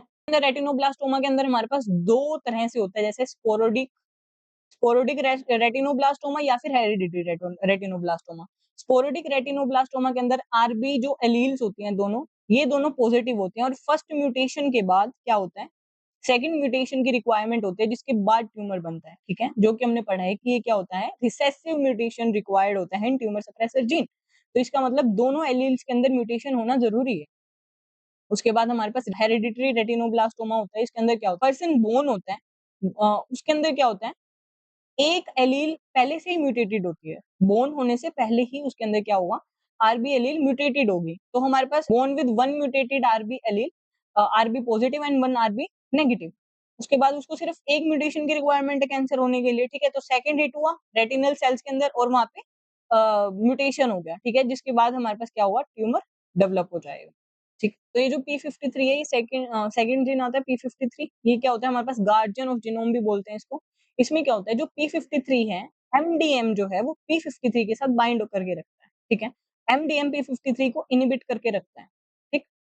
यानी कि P53 अगर हमारे पास एक्सप्रेस होता है, वहां पे प्रोटीन बनता है, तो उसका यूबिक्विटिनाइजेशन हो जाता है, प्रोटेसोमल डिग्रेडेशन होता है, इसी वजह से हमारे पास P53 का लेवल जो होता है सेल के अंदर कम रहता है, जिसकी वजह से नॉर्मल सेल साइकिल परफॉर्म होती है, ठीक। अगर हमारे पास डीएनए डैमेज हो गया, डीएनए डैमेज के बाद एटीएम एटीआर एक्टिवेट होंगे, checkpoint kinase 1 and checkpoint kinase 2 activate होंगे, जिसकी वजह से वो फोस्फोराइलेट कर देंगे P53 को। उसके बाद एमडीएम जो होता है वो बाइंड नहीं कर पाता P53 के साथ, P53 स्टेबलाइज हो जाता है और ट्रांसक्रिप्शन फैक्टर्स की तरह एक्ट करता है, ठीक है। जब P53 स्टेबलाइज हो गया, P53 एक्टिवेट हो गया, तो हमारे पास ये तीन काम करेगा, या तो ये सेल साइकिल को अरेस्ट कर देगा, या फिर सेल साइकिल को सेल को स्टिमुलेट करेगा और डीएनए रिपेयर करवाएगा, ठीक है, या फिर अगर डीएनए रिपेयर इरिवर्सिबल हुआ, तो ये एपोप्टोसिस कोज करवा देगा। इसके तीन काम होते हैं, ठीक है। P53 सेल साइकिल को अरेस्ट कैसे करता है, P53 जो होता है वो P15, P16, P17 जो कि इनहिबिट करते हैं सीडीके, ठीक है। इसको अगर इनहिबिट करेंगे तो हमारे पास वहां पे क्या होगा, सेल साइकिल परफॉर्म नहीं होगी, सेल साइकिल आगे बढ़ेगी नहीं, ठीक है, वहीं पे सेल साइकिल अरेस्ट हो जाएगी, ठीक, जिसकी वजह से सेनेसेंस आ जाएगा। अगर हमारे पास P53 ने स्टिमुलेट कर दिया डीएनए रिपेयर को, अगर रिपेयर हो गया, तो हमारे पास सेल साइकिल रिज्यूम, यानी कि सेल साइकिल कंटिन्यू चलेगी, ठीक है।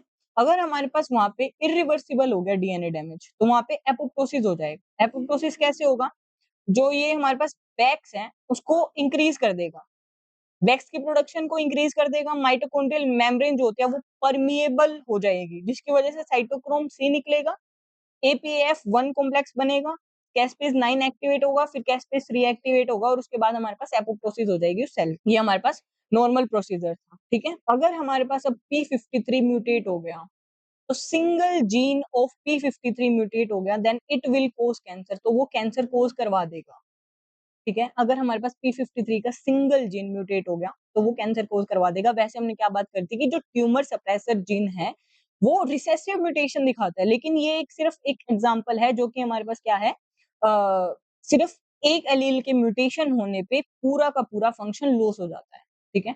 वो कैसे होता है, इसको बोलते हैं नेगेटिव डोमिनेंट इफेक्ट। इसमें क्या होता है, जैसे हमारे पास TP53 जो P53 प्रोटीन होता है उसका जीन होता है TP53। TP53 जीन से हमारे पास by the process of transcription mRNA बनेगा, एमआरएनए से हमारे पास प्रोटीन बनेगा by the process of translation. तो जीन 1 है, जीन 1 का हमारे पास एलील 1 है, यहाँ पे एलील 2 है, ठीक है। यहाँ पे हमारे पास जीन 1 मतलब ये इसका जीन TP53, ठीक है, इसका ये हमारे पास एलील 1 है और यहाँ पे ये एलील 2 है, ठीक है। यहाँ पे P53 प्रोटीन बना, P53 प्रोटीन बना। ये जो P53 प्रोटीन है ये मोनोमर्स, दो मोनोमर्स बनते हैं, ठीक है। अब ये मोनोमर कंबाइन होके टेट्रामर बनाते हैं और नॉर्मल फंक्शन परफॉर्म करते हैं, ठीक है। और एमडीएम इसी को इनहिबिट करके रखता है। लेकिन अगर हमारे पास इसमें से कोई भी इन दो एलील्स में से कोई भी एक एलील म्यूटेटेड हो जाती है तो हमारे पास क्या होगा, अगर कोई भी एक वन एलील, इस जीन का कोई भी एक एलील म्यूटेटेड हो गया तो हमारे पास क्या होगा, म्यूटेटेड प्रोटीन बनेगा। अगर हमारे पास ये म्यूटेट हो गया तो ये वाला हाफ पोर्शन म्यूटेटेड बनेगा। अगर ये म्यूटेटेड हुआ तो हमारे पास टेट्रामर जो ये बना इनएक्टिवेटेड होगा, जिसकी वजह से ये फंक्शन परफॉर्म नहीं कर पाएगा, यानी कि ये टेट्रामर होगा तभी ये फंक्शनल होता है। अगर इस टेट्रामर के अंदर दो जो इसका डाइमर है ये म्यूटेटेड हो गया तो हमारे पास इसका फंक्शन लॉस हो जाएगा और ये कैंसर हो जाएगा, ठीक है। उसके बाद थर्ड जीन है INK4, ठीक है, जो कि जिसको बोलते हैं inhibitor of kinase. P53, P16 और P21 जो होता है ये CDK को इनहिबिट करके रखते हैं, यानी कि ये काइनेज का इनहिबिटर होता है और ये इस प्रोटीन को एक्टिवेट करते हैं P15, 16 और 21 को, और ये CDK को इनहिबिट कर देता है, ठीक है। उसके बाद होता है हमारे पास लिपिड फोस्फेटेज, ठीक है। लिपिड फोस्फेटेज कैसे काम करता है, ठीक है। लिपिड फोस्फेटेज यानी कि P10 जीन, ठीक है। इसमें क्या होगा हमारे पास, नॉर्मली क्या होता है, आप नॉर्मली समझो, नॉर्मली क्या होगा हमारे पास, ये आरटीके होता है। नॉर्मली आरटीके जो होता है वो हमारे पास ऐसे प्रेजेंट होता है दूर दूर, ठीक है। और जब हमारे पास कोई ग्रोथ फैक्टर होता है तभी हमारे पास एक दूसरे के ऐसे पास आ जाते हैं, डाइमर बना लेते हैं, ठीक है। तो जैसे ग्रोथ फैक्टर आया तो ये हमारे पास इसका डाइमराइजेशन हो गया रिसेप्टर। अब इसके बाद ये क्या होता है हमारे पास, क्रॉस फोस्फोराइलेशन करते हैं ऐसे। अब इसमें फोस्फोराइलेशन हो गया तो हमारे पास SHC नाम का एक प्रोटीन, अडेप्टर प्रोटीन आता है और इस फोस्फोराइलेशन साइट पे आके बाइंड हो जाता है, ठीक है।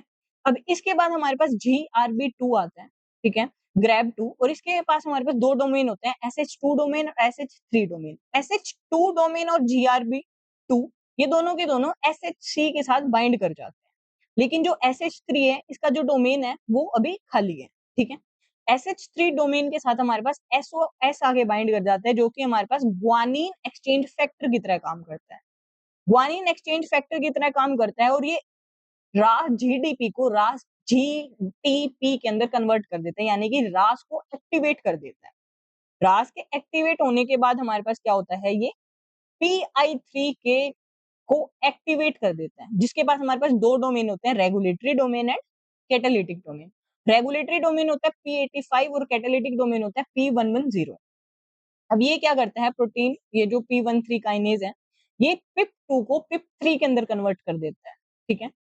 और ये जो हमारे पास P10 जिसकी हम बात कर रहे हैं ये क्या करता है हमारे पास, PIP3 को PIP2 के अंदर कन्वर्ट कर देता है और सेल साइकिल को अपनी नॉर्मल स्टेट के अंदर रखता है, यानी कि प्रोलिफरेट ज्यादा नहीं करता, प्रोलिफरेशन को रोक के रखता है, ठीक है। नॉर्मली ये ऐसे काम करता है।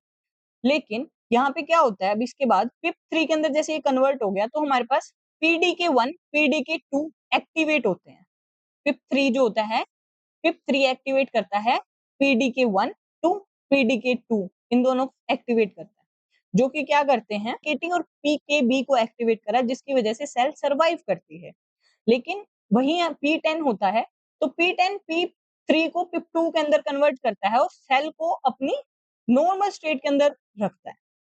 वहीं पे अगर हमारे पास P10 जो है म्यूटेट हो जाएगा तो हमारे पास ये जो है सेल सर्वाइव करती रहेगी, ये सेल का एपोप्टोसिस नहीं होगा, ठीक है। अगर हमारे पास P10 क्या हो गया, म्यूटेट हो गया, ठीक है, क्योंकि नॉर्मल जो PIP3 को PIP2 के अंदर कन्वर्ट कर रहा था और सेल साइकिल को स्टॉप कर रहा था, अरेस्ट करवा रहा था। लेकिन अगर हमारे पास PIP2 से PIP3 के अंदर कन्वर्जन ही होता रहेगा तो हमारे पास सेल सर्वाइव करती रहेगी, ठीक है। ये हमारे पास AKT हमने बोला ना कि AKT को एक्टिवेट करता है इधर, AKT और PKB। अब ये एक्टिवेट हो जाएगा तो सेल किस तरह से एक्ट करती है? तो ये जो AKT है ये क्या करती है हमारे पास P27 को इनहिबिट करती है। क्यों इनहिबिट करती है? क्योंकि सेल को सर्वाइव करवाना है। सेल को सर्वाइव करवाना है तो P27 को इनहिबिट करेगा। क्यों करेगा? क्योंकि P27 जो है CDK को इनहिबिट कर देते हैं। अगर कोई चीज मान लो A है, वो B को इनहिबिट कर रही है और B है वो C को इनहिबिट कर रही है। ए बी को इनहिबिट कर रही है और बी सी को इनहिबिट कर रही है, ठीक। तो ए मान लो ए के टी हो गया, ए को हम क्या बोल रहे हैं, ए के टी, और सी को हम बोल रहे हैं सी डी के, सी बी के। और सेल सर्वाइवल के लिए सी डी के को एक्टिवेट रखना है, इनहिबिट नहीं करना। तो हमारे पास क्या है, इस बी को हम क्या कर दें, इनएक्टिवेट कर दे, वही काम ये कर रहा है। ए बी को इनएक्टिवेट कर रहा है, अगर बी को इनएक्टिवेट कर दिया तो ये वाला स्टेप नहीं होगा और नॉर्मली क्या रहेगा, सी डी के एक्टिवेट रहेगा, ठीक है। सीडी के एक्टिवेट रहेगा तो सेल साइकिल प्रोग्रेस करेगी। अब वही यहाँ पे एकेटी है, एमडीएम टू को क्या करके रखते हैं, एक्टिवेट। एमडीएम टू क्या कर रहा था, P53 को इनहिबिट कर रहा था। P53 को इनहिबिट कर रहा था क्योंकि P53 क्या कर रहा है, सेल साइकिल की प्रोग्रेशन को रोक रहा है। तो हमने सेल साइकिल प्रोग्रेस करने इसीलिए वहां पे P53 को इनहिबिट कर दिया, ठीक है। और तीसरा स्टेप क्या कर रहा है ये, जीएसके थ्री को इनहिबिट कर रहा है क्योंकि जीएसके थ्री यहाँ पे क्या कर रहा है, एमवाईसी को इनहिबिट कर रहा है। एमवाईसी क्या करता है, सेल साइकिल की प्रोग्रेशन को करता है, वही एबीसी वाला, ठीक। अब एकेटी फोक्सो को भी क्या कर रहा है, इनहिबिट, क्योंकि फोक्सो अल्टीमेटली क्या कर रहा है, एमवाईसी को इनहिबिट, ठीक। उसके बाद एकेटी P21 को इनहिबिट कर रहा है। क्यों इनहिबिट कर रहा है, क्योंकि प्रो 21 जो है एपोप्टोसिस करवाता है, एपोप्टोसिस तो करवानी नहीं, इसीलिए इसको इनहिबिट कर दिया, ठीक है। इसी तरह से ये मल्टीपल फंक्शन चल रहे होते हैं सेल के अंदर, एक ही मोलिक्यूल से हमारे पास कितने फंक्शन रुक गए, कितने फंक्शन, कितने प्रोटीन का एक्टिवेशन हो गया, कितने प्रोटीन इनहिबिट हो गए, जिसकी वजह से सेल जो होती है सर्वाइव करती है।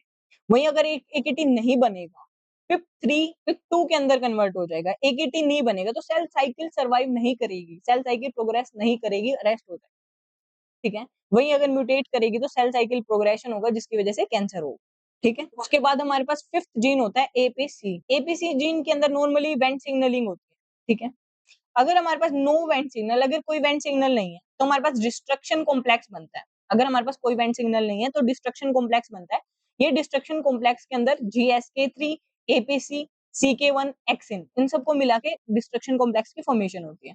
अगर इनमें से एक भी म्यूटेट हो गया, अगर इनमें से एक भी म्यूटेट हो गया तो डिस्ट्रक्शन कॉम्प्लेक्स नहीं बनेगा, तो बीटा कैटेनिन जो है वो न्यूक्लियस के अंदर प्रेजेंट रहेगा, यानी कि सेल के अंदर प्रेजेंट रहेगा, ठीक है। तो वेंट सिग्नल नहीं है, डिस्ट्रक्शन कॉम्प्लेक्स बना, बीटा कैटेनिन को फॉस्फोराइलेट कर दिया, बीटा कैटेनिन को फॉस्फोराइलेट करने के बाद उसका यूबिक्विटाइजेशन करा, प्रोटोसोमल डिग्रेडेशन करा, जिसकी वजह से बीटा कैटेनिन न्यूक्लियस से खत्म हो गया, ठीक है।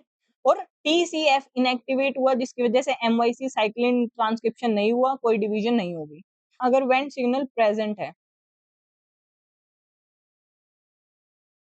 अगर वेंट सिग्नल प्रेजेंट है तो बीटा कैटेनिन न्यूक्लियस के अंदर रहेगा और बाइंड करेगा TCF के साथ, ट्रांसक्रिप्शन फैक्टर्स के साथ, माइस and MYC and cyclin D transcription करवाएगा और जिसकी वजह से सेल प्रोलिफरेट करेगी। वही अगर सेल ज्यादा प्रोलिफरेट करेगी तो हमारे पास कैंसर हो जाएगा, ठीक है। ये हमारे पास गेट कीपर जीन्स PARP1, ठीक है। पोली एडीपी राइबोज पॉलीमरेज 1 है, ठीक है। इसके अंदर क्या होता है, हमारे पास डीएनए रिपेयर के अंदर ये इन्वॉल्व होता है। PARP1 डीएनए रिपेयर के अंदर इन्वॉल्व होता है, बेसिकली बेस एक्सcision रिपेयर और न्यूक्लियोटाइड एक्सcision रिपेयर के अंदर इन्वॉल्व होता है। नॉर्मल क्या करेगा, PARP1 है, नॉर्मल एंजाइम है, प्रोटीज एक्टिविटी होगी जैसे कैस्पेज, ग्रेन एंजाइम या फिर एपोप्टोसिस होगी, जिसकी वजह से PARP के फ्रेगमेंट्स हो जाएंगे। अगर हमारे पास कैंसरस सेल्स है उसके अंदर एपोप्टोसिस ही नहीं होती तो पीआरपी के फ्रेगमेंट नहीं मिलेंगे, ठीक है। तो क्या होगा, कैंसरस सेल्स के अंदर लो अमाउंट में क्लीव पीआरपी प्रेजेंट होगा, कोई एपोप्टोसिस नहीं होगी, तो ये हमारे पास मार्कर की तरह भी काम करता है कि हमारे पास कैंसरस सेल्स हैं या कैंसरस सेल्स नहीं है, ठीक है। उसके बाद होता है BRCA1 एंड BRCA2, ये हमारे पास वर्क करता है डबल स्ट्रैंडेड ब्रेक रिपेयर के अंदर, और लॉस ऑफ फंक्शन से हमारे पास क्या होता है, ब्रेस्ट कैंसर। उसके बाद होते हैं हमारे पास प्रोटोऑन्कोजीन्स। प्रोटोऑन्कोजीन्स के अंदर सबसे पहला हमारे पास एग्जांपल आता है HER2 या फिर न्यूजीन का। इसके अंदर हमने बात करी कि जो रिसेप्टर टायरोसिन काइनेज होता है, जब हमारे पास रिसेप्टर ओवर एक्सप्रेस करता है तो हमारे पास वहां पे क्या होता है, ब्रेस्ट कैंसर। हर्सेप्टिन की भी बात की थी, जो कि मोनोक्लोनल एंटीबॉडी है जो इसको रिसेप्टर टायरोसिन काइनेज को डिग्रेड करती है। उसके बाद हमारे पास आता है सेकंड प्रोटीन, रास प्रोटीन। ये हमारे पास स्मॉल जी प्रोटीन है, ठीक है। रास जो होता है ये पॉइंट, रास के अंदर हमारे पास पॉइंट म्यूटेशन हो जाती है, ठीक है। Due to point mutation GTPase activity को रास जो होता है लूज कर देता है। जिस जैसे हमारे पास जीजीसी है ग्लाइसिन, ये चेंज हो जाता है जीटीसी के अंदर, वैलिन के अंदर, जिसकी वजह से हमारे पास रास प्रोटीन का हाइपर एक्टिवेशन हो जाता है। प्रोटोन को जिन चाहिए होता है ना, जिसके अंदर हम ओवर एक्सप्रेस करवा रहे होते हैं, तभी कैंसर कोज होता है। तो हाइपर एक्टिवेशन रास प्रोटीन का होता है, जिसकी वजह से सेल प्रोलिफरेशन जो होता है स्टिमुलेट रहता है। जैसे हमारे पास नॉर्मली क्या होता है, रास जीडीपी होता है, वो कन्वर्ट हो जाता है रास जीटीपी के अंदर by the guanine exchange factor, and रास जीटीपी जो होता है वो जीडीपी के अंदर कन्वर्ट हो जाता है बाय द जीटीपीज एक्टिवेटिंग प्रोटीन, यानी कि गैप के थ्रू, ठीक है।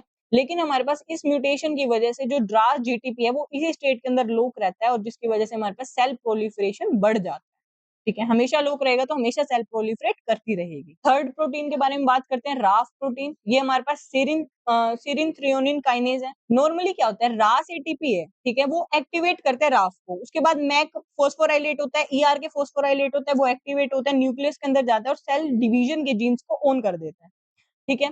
लेकिन वही अगर राफ प्रोटीन के अंदर म्यूटेशन आ गया, उसकी वजह से हाइपर एक्टिवेशन होता है, जिसकी वजह से हमारे पास डिलीशन हो जाता है रेगुलेटरी डोमेन। अगर वहां पे रेगुलेटरी डोमेन ही प्रेजेंट नहीं होगा तो हाइपर एक्टिवेशन होगा, ठीक है। जैसे ही हमारे पास जीन है, ठीक है, इसमें अंदर हमारे पास रेगुलेटरी डोमेन है और यहाँ पे कैटालिटिक डोमेन है, ठीक है, काइनेज डोमेन है, ठीक है, सेरिन थ्रियोनिन काइनेज डोमेन है। ये हमारे पास प्रोटोऑन्कोजीन है जिसके अंदर अभी कोई म्यूटेशन नहीं हुई। वहीं अगर इसके अंदर म्यूटेशन हो जाती है, वायरल जीन जो होता है, या तो हमारे पास इसके अंदर रेगुलेटरी डोमेन के अंदर म्यूटेशन होगी, या फिर वायरल जीन जो होता है गैग प्रोटीन, गैग सब यूनिट आके रेगुलेटरी डोमेन के अंदर इंसर्ट हो जाता है, जिसकी वजह से रेगुलेटरी डोमेन प्रेजेंट नहीं होता, और जो हमारे पास सिरिन थ्रियोनिन काइनेज है वो हमेशा एक्टिवेट रहता है और सेल प्रोलिफरेट करती है, ठीक है। फोर्थ जीन है हमारे पास CMYC जीन, जिसकी ट्रांसलोकेशन की वजह से हमारे पास क्या होता है, बर्किट लिम्फोमा, यानी कि CMYC जीन जो होता है ये हमारे पास IGH जीन के लोकस के ऊपर ट्रांसफर हो जाता है, जिसकी वजह से बर्किट लिम्फोमा होता है। अभी IGH जीन क्या होता है, ये जो हमारे पास IGH जीन होता है, ये हमारे पास होता है हैवी चेन, यानी कि बी सेल के अंदर जो हैवी चेन बनती है, ये हैवी चेन का जीन होता है, ठीक है। अब ये हैवी चेन का जो जीन होता है ये हमेशा एक्टिवेट रहता है और प्रोलिफरेट करता रहता है, ठीक है। अब CMYC जीन जो है ये हमारे पास IGH जीन के लोकस के आगे इंसर्ट हो जाता है, ठीक है, डाउनस्ट्रीम, जिसकी वजह से हमारे पास बर्किट लिम्फोमा होता है, ठीक है। अगर हम इसको हिस्टोलॉजी यानी कि माइक्रोस्कोप में देखें तो स्टारी स्काई लाइक अपीयरेंस आती है। इसमें क्या होता है, CMYC जीन जो होता है वो क्रोमोसोम नंबर 8 के ऊपर प्रेजेंट होता है, और क्रोमोसोम नंबर 8 वाला CMC जीन जो होता है क्रोमोसोम नंबर 14 के IGH जीन के ऊपर जाके ट्रांसलोकेट हो जाता है। जैसे 8 to 14, ये याद रखने का है, ये हमारे पास MCQs में बहुत पूछा जाता है कि बर्किट लिम्फोमा किसकी वजह से होता है, 8-14 ट्रांसलोकेशन की वजह से। यहाँ पे जो हमारे पास क्रोमोसोम नंबर 8 है वहाँ पे MIC जीन प्रेजेंट होता है, present next to IGH promoter के नेक्स्ट में प्रेजेंट हो जाता है, और उसकी वजह से हमारे पास क्या होता है, strong IGH promoter continuously MIC के ट्रांसक्रिप्शन करवाता है, जिसकी वजह से अनकंट्रोल्ड बी सेल प्रोलिफरेशन होता है, और उसकी वजह से हमारे पास बर्किट लिम्फोमा होता है, ठीक है। उसके बाद होता है हमारे पास BCL2 जीन, इसके अंदर क्या होता है हमारे पास बी सेल लिम्फोमा 2, ठीक है, इसको बोलते हैं BCL लिम्फोमा 2, जो कि हमारे पास एंटी एपोप्टोटिक प्रोटीन बनाता है, एंटी एपोप्टोटिक प्रोटीन बनाता है। इसके अंदर हमारे पास 14-18 ट्रांसलोकेशन की वजह से होता है, ठीक है। क्रोमोसोम नंबर 18 का जो BCL2 जीन है वो ट्रांसलोकेट होकर क्रोमोसोम नंबर 14 के ऊपर प्रेजेंट होता है, जो कि IGH वही स्ट्रॉन्ग प्रोमोटर, ठीक है। इसकी वजह से हमारे पास ह्यूमन लिम्फोइड मैलिग्नेंसी होती है, जिसको हम फोलिकुलर लिम्फोमा बोलते हैं, ठीक है। अगर ये इसके ऊपर ट्रांसलोकेट हो जाता है, इसकी वजह से हमारे पास एंटी एपोप्टोटिक प्रोटीन का एक्सप्रेशन जो होता है बढ़ जाता है, जिसकी वजह से हमारे पास एपोप्टोसिस जो होती है ब्लॉक हो जाती है। कंटिन्यूअसली एंटी एपोप्टोटिक की फॉर्मेशन होती रहेगी, ठीक है, जिसकी वजह से अगर एपोप्टोसिस को रेजिस्ट कर दिया जाता है तो भी सेल क्या करती है, कंटिन्यूअसली ग्रो करती है और डिवाइड करती है। ठीक है? तो हमारे पास यहाँ पे अगर देखा जाए तो माइक्रोस्कोप के अंदर इसका पैटर्न आता है नोड्यूलर या फिर फॉलिक्यूलर पैटर्न, ठीक है? हमने ये पूरा चैप्टर अच्छे से पढ़ लिया है, ठीक है? अब हम इसके कुछ एमसीक्यूज़ देखते हैं, ठीक है? कैंसर प्रैक्टिस क्वेश्चन चाहिए? जैसे हमारे पास क्वेश्चन नंबर 1 इसके अंदर क्या है हमारे पास formation of retinoblastoma eye tumour. Eye tumour के लिए क्या रिक्वायर्ड था हमने पढ़ा है। एक तो हमने पढ़ा था वहाँ पे एक हमारे पास स्पोरेडिक म्यूटेशन होती है और एक हमारे पास हेरिडिटरी रेटिनोब्लास्टोमा होता है। ऑप्शंस इसके अंदर क्या है a germinal mutation in one RB allele then a somatic mutation in other। इसका मतलब ये किसका एग्जांपल है हेरिडिटरी का। मतलब इसके अंदर एक जर्माइनल म्यूटेशन जर्म सेल्स के अंदर म्यूटेशन हो रही है आरबी एलील के अंदर और उसके बाद एक सोमेटिक म्यूटेशन हो जाती है, ठीक है, जिसकी वजह से रेटिनोब्लास्टोमा होता है, ठीक है। जैसे somatic mutation that turns on RB allele gene नहीं, ये germinal mutation in one one के अंदर नहीं दोनों के अंदर होनी जरूरी है, ये डोमिनेंट नहीं रिसेसिव का एग्जांपल है, ठीक है। उसके बाद है हमारे पास क्रोनिक माइलोजीनस ल्यूकीमिया CML। इसमें जो ट्रांसलोकेशन होता है उसकी वजह से क्या होता है, ये हमारे पास एक प्रोटोन्कोजीन नहीं है, ये हमारे पास ओंकोजीन हो सकते हैं प्रोटोन्कोजीन नहीं है क्योंकि ओंकोजीन्स की वजह से हमारे पास क्या होता है एक्सप्रेशन बढ़ता है, ठीक है। Effusion protein act as a transcription factor नहीं, ये ट्रांसक्रिप्शन फैक्टर की तरह भी एक्ट नहीं करता। Effusion protein then deregulate myeloid cell cycle, हाँ, ये हमारे पास क्या करता है डीरेगुलेट करता है माइलोइड सेल साइकिल को, ये हमारे पास ग्रोथ फैक्टर को भी प्रोडक्शन को भी नहीं बढ़ाता, ठीक है। Which of the following is not a property of cancer cell, इनमें से कैंसर सेल की कौन सी प्रॉपर्टी नहीं है। Lack of density dependent inhibition, हाँ इसमें डेंसिटी डिपेंडेंट इनिबिशन नहीं होता। लॉस ऑफ कॉन्टैक्ट इनिबिशन, हाँ इसमें कॉन्टैक्ट इनिबिशन भी नहीं होता। फेलियर टू अंडरगो एपोप्टोसिस, ये एपोप्टोसिस के अंदर नहीं जाता, ठीक है, नहीं जाता। Increase requirement of extra cellular growth factor, नहीं, इसको ग्रोथ फैक्टर की तो रिक्वायरमेंट होती नहीं है, खुद के ग्रोथ फैक्टर खुद ही सिक्रीट करता है, तो आंसर ये कैंसर सेल की प्रॉपर्टी नहीं है, नॉर्मल सेल की प्रॉपर्टी। कैंसर सेल तो क्या करते हैं, मान लो ये कैंसर सेल है ऑटोक्राइन सिग्नलिंग करते हैं, ये खुद से खुद ही ग्रोथ फैक्टर को रिलीज करते हैं और खुद के पास इसके रिसेप्टर होते हैं और यहाँ पे हमारे पास इसी के ऊपर एक्ट करते हैं जिसकी वजह से ये प्रोलिफरेट करता है, इसको बोलते हैं हम ऑटोक्राइन सिग्नलिंग। उसके बाद है हमारे पास one difference between a cancer cell और नॉर्मल सेल। नॉर्मल सेल और कैंसर सेल के बीच क्या डिफरेंस है, cancer cell can not synthesise DNA, cancer cell is arrested at S phase, cancer cell तो रेस्ट होता ही नहीं है। Cancer cell continue to divide even, हाँ मतलब कैंसर सेल डिवाइड करता रहता है जब टाइटली पैक्ड होता है, ये हमारे पास कॉन्टैक्ट इनहिबिशन वाला एग्जांपल है, यानी कि उसके अंदर कॉन्टैक्ट इनहिबिशन नहीं होता, इसलिए कंपैक्ट होने के बाद भी ये काम। Cancer cell show density dependent नहीं, can density independent inhibition show करता है। चूज द इनकरेक्ट स्टेटमेंट, अब इसमें से कौन सी इनकरेक्ट स्टेटमेंट है, हाँ CBCABL जो है वो टायरोसिन काइनेज को एनकोड करता है, CBAL के ट्रांसलोकेशन से CML होता है। ऑल रेट्रोवायरस आर ओंकोवायरस, नहीं ये जरूरी नहीं है, सारे के सारे रेट्रोवायरस ओंकोवायरस नहीं होते। उसके बाद है हमारे पास sixth question, Philadelphia chromosome. Philadelphia chromosome का मतलब होता है कि एबनॉर्मल 22 क्रोमोसोम, ठीक है। फिलेडेल्फिया क्रोमोसोम्स के अंदर क्या होता है हमारे पास नाइन्थ क्रोमोसोम में ABL जीन होता है, ये हमारे पास ट्रांसलोकेट कर जाता है BCR जीन के कॉन्स्टिट्यूटली प्रमोटर के आगे, ठीक है, और 20 क्रोमोसोम के ऊपर हमारे पास BCR जीन होता है, तो ABL BCR फ्यूजन होता है, ठीक है, जिसकी वजह से हमारे पास टायरोसिन काइनेज जो होता है वो कंटिन्यूसली ऑन रहता है, जिसकी वजह से सेल प्रोलिफरेट करती है और इसकी वजह से हमारे पास क्रोनिक माइलोइड लिम्फोमा होता है, ठीक है, ये हमारे पास क्रोनिक माइलोइड लिम्फोमा का एग्जाम्पल है, ठीक है। कंपेरेटिव जीनोमिक हाइब्रिडाइजेशन डिटेक्ट, ये जो हमारे पास कंपेरेटिव जीनोमिक हाइब्रिडाइजेशन होती है ये हमारे पास कॉपीज को डिटेक्ट करती है, यानी कि किसी जीन की कॉपी बढ़ गई या किसी जीन की कॉपी घट गई, ठीक है, तो लॉस या फिर गेन ऑफ जीन दिखाता है, यानी कि gene deletion and gene amplification, ठीक है। How does the translocation between the chromosome number 8 and 14 cause Burkitt lymphoma, कैसे होता है ये, डिलीटेड ट्यूमर सप्रेसर जीन नहीं, कोई भी एक फ्यूजन प्रोटीन प्रोटोऑन्कोजीन्स को डाउनस्ट्रीम स्ट्रॉन्ग प्रोमोटर यानी कि IGH के आगे जब सीमाइसी जीन जो होता है, सीमाइसी जीन जो हमने ऊपर पढ़ा है, सीमाइसी जीन जो होता है ये ट्रांसलोकेट हो जाता है IGH प्रमोटर के आगे, ठीक है? जिसकी वजह से हमारे पास जो बी सेल होते हैं वो कंटिन्यूअसली डिवाइड करने लगती हैं, ठीक है? तो इसका आंसर होगा कि एक प्रोटोऑन्कोजीन को इधर डाउनस्ट्रीम होगा, इधर डाउनस्ट्रीम होगा और इधर अपस्ट्रीम होगा, ठीक है? P53 protein is associated with of all of the following except 53 है, इसके क्या-क्या फंक्शन होते हैं? P53 या तो सेल को एपोप्टोसिस करवाएगा अगर हमारे पास डीएनए रिपेयर नहीं हो सकता, या तो डीएनए को रिपेयर करवाएगा या सेल को अरेस्ट करवा देगा, ठीक है? ये ट्यूमर सप्रेसर जीन है। ये प्रोग्राम सेल डेथ करवाता है, यस, एपोप्टोसिस करवाता है, ट्रांसक्रिप्शन भी करवाता है, ठीक है? लेकिन ये पोस्ट ट्रांसक्रिप्शन मॉडिफिकेशन में डायरेक्टली इनडायरेक्टली किसी भी तरह से कोई रोल प्ले नहीं करता। उसके बाद which of the following statement correctly define P53? Membrane receptor? नहीं। It directly repair DNA? नहीं। ये P21, P7, 19 इन सबको एक्टिवेट करता है और उसके बाद हमारे पास सीडीके को रोक देता है, ठीक है? ये एक ओंकोजीन है? नहीं, ओंकोजीन भी नहीं है, ट्यूमर सप्रेसर जीन है। Activation of P53 inhibit the S phase cyclin CDK complex, ये बिल्कुल सही है, ठीक है? उसके बाद है हमारे पास loss of P10 primarily activate. P10 अगर हमारे पास म्यूटेट हो गया तो उससे क्या होगा?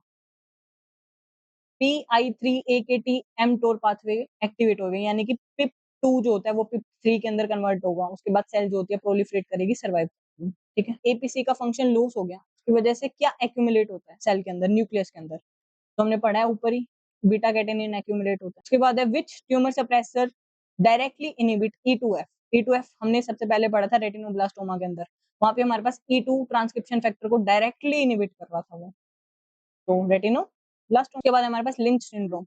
Lynch syndrome result from a defect in, Lynch syndrome से क्या डिफेक्ट होता है? लिंच सिंड्रोम में हमारे पास क्या होता है, कोई भी जीन होता है, ठीक है? जैसे हमारे पास रिपीटेटिव यूनिट्स होती हैं, जैसे हमारे पास जी ए, इस तरह से हमारे पास कोई भी repetitive units, short tandem repeats होते हैं जिसको माइक्रो सैटेलाइट्स भी बोलते हैं। इसके अंदर क्या होता है, या तो इसके अंदर जी ए जो होता है वो ऐड हो जाएगा, या फिर हमारे पास क्या होगा, ये जी ए जो हमारे पास रिपीटेड यूनिट है ये हमारे पास एडिशन हो जाएगी रिपीटेटिव यूनिट, या फिर रिपीटेटिव यूनिट का ये डिलीशन हो जाएगा। एडिशन डिलीशन से हमारे पास क्या होगा, जो माइक्रो सैटेलाइट्स होती हैं इनस्टेबल हो जाती हैं, इंस्टेबिलिटी हो जाती है इनमें। की वजह से क्या हो सकता है, ये जो हमारे पास कोडोन्स बनते हैं, इन कोडोन्स के अंदर हमारे पास क्या होता है, फ्रेम शिफ्ट म्यूटेशन हो जाती है, यानी कि फ्रेम शिफ्ट कर जाता है, जिसकी वजह से जो प्रोटीन है वो म्यूटेटेड बनेगा, ठीक है? कोलोरेक्टल कैंसर की पॉसिबिलिटीज बनती हैं, ठीक है? ये मिसमैच रिपेयर से होता है, ठीक है? एडिशन या डिलीशन ऑफ टैंडम रिपीट्स होता है, हमारे पास मिसमैच रिपेयर के अंदर होता है, ठीक है? तो आंसर मिसमैच रिपेयर। उसके बाद constitutive tyrosine kinase activity hallmark है किसका? कॉन्स्टिट्यूटिव टायरोसिन काइनेज, अभी हमने ऊपर पढ़ा ये, इधर, ये पढ़ा ना, ये कॉन्स्टिट्यूटिव टायरोसिन सीएमएल के अंदर होता है ना, ये, कि जब एबीएल बीसीआर का फ्यूजन हो जाता है तो टायरोसिन काइनेज का कंटिन्यूअसली, कॉन्स्टिट्यूटिव का मतलब होता है कंटिन्यूअसली एक्टिव रहता है, तो टायरोसिन काइनेज का कंटिन्यूअसली एक्टिवेशन रहता है, उसकी वजह से होता है। तो क्या आंसर रहेगा? BCR ABL. सो अभी हमने कुछ पीवाईक्यूज देखे और पूरे के पूरे कैंसर को बिल्कुल वन शॉट के अंदर कंप्लीट कर दिया, ठीक है? अगर आपने अभी तक इस लेक्चर को देखा है और कुछ समझ में आया तो लाइक करें वीडियो को, कमेंट करें अगर कुछ समझ नहीं आया तो, और शेयर कर दें वीडियो को, और subscribe the channel. Thank you.